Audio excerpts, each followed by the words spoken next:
ज़बूर 44 मुहाफ़ज़त के लिए दुआ।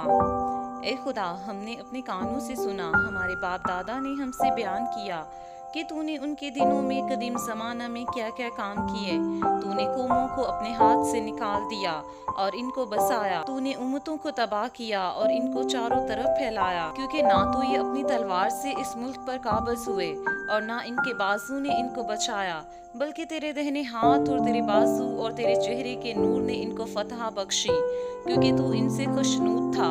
ए खुदा, तू मेरा बादशाह है, यकूब के हक में निजात का हुक्म सादर फरमा। तेरी बदौलत हम अपने मखालफों को गिरा देंगे, तेरे नाम से हम अपने खिलाफ उठने वालों को पामाल करेंगे, क्योंकि ना तो मैं अपनी कमान पर भरोसा करूंगा और ना मेरी तलवार मुझे बचाएगी, लेकिन तूने हमको हमारे मुखालफों से बचाया है और हमसे अदावत रखने वालों को शर्मिंदा किया। हम दिन भर खुदा पर फख्र करते रहे हैं और हमेशा हम तेरे ही नाम का शुक्रिया अदा करते रहेंगे, लेकिन तूने तो अब हमको तर्क कर दिया और हमको रुसवा किया और हमारे लश्करों के साथ नहीं जाता।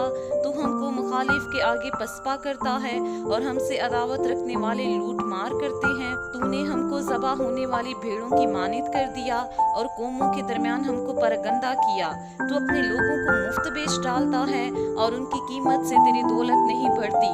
तू हमको हमारे पड़ोसियों की मलामत का निशाना और हमारे आसपास के लोगों के तमस्खर और मजाक का बाइस बनाता है। तू हमको कौमों के दरमियान ज़रबुल मसल और उम्मतों में सर हिलाने का बाइस ठहराता है। मेरी रसवाई दिन भर मेरे सामने रहती है और मेरे मुंह पर शर्मिंदगी छा गई। मलामत करने वाले और कुफर बकने वाले की बातों के सबब से और मुखालिफ और इंतकाम लेने वाले के बाइस ये सब कुछ हम पर बीता, तो भी हम तुझको नहीं भूले, ना तेरे अहद से बेवफाई की, ना हमारे दिल बरगश्ता हुए, ना हमारे कदम तेरी राह से मुड़े। जो तूने हमको गीदड़ों की जगह में खूब कुचला और मौत के साया में हमको छुपाया।